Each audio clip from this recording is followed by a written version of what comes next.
இன்றே டவுன்லோட் செய்து உங்கள் ஃபேவரட் ஷோக்களை என்ஜாய் பண்ணுங்க. ஐயா, வாசுவும் இங்க படிச்சவன். அதனால வாசுவும் எனக்கு ரொம்ப நல்லாவே தெரியும். அவன் அப்பவே சரியான திருடன். அவன் ஜீவா கூட சண்டை போட்டுக்கிட்டே இருப்பான். அவனை நான் கடுமையாவே கண்டிச்சிருக்கேன்.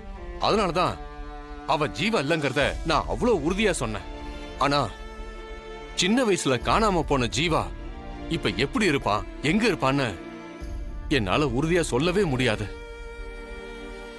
ஃபாதர், உங்களை நம்பிதான் வந்திருக்கோம்.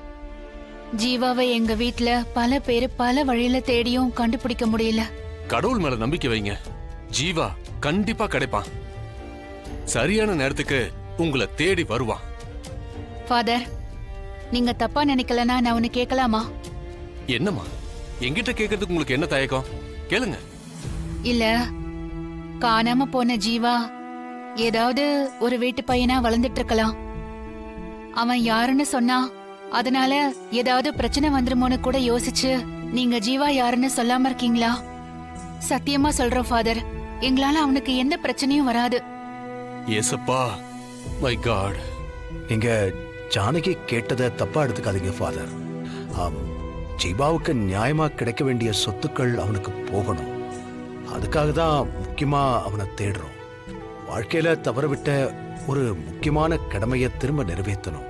அதுக்காகத்தான் அந்த பஞ்சாயத்துக்கு பின்னால ஜீவாவை நானும் தேடிக்கிட்டு தான் இருக்கேங்கய்யா. அந்த பையனை பத்தின தகவல் எனக்கு கிடைச்சதுன்னா கண்டிப்பா நான் உங்ககிட்ட வந்து தகவல் சொல்றேன்.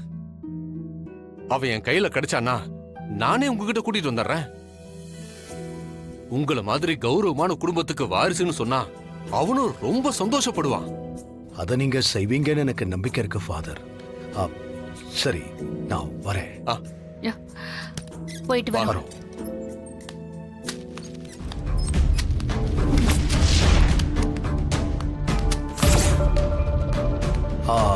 ஃபாதர், 5 வயசுல ஜீவா காணாம போனப்போ போலீஸ்ல நீங்க கம்ப்ளைண்ட் கொடுத்தீங்கல்ல? ஆமாங்கய்யா. அந்த கம்ப்ளைண்ட் காப்பி இருக்குமா?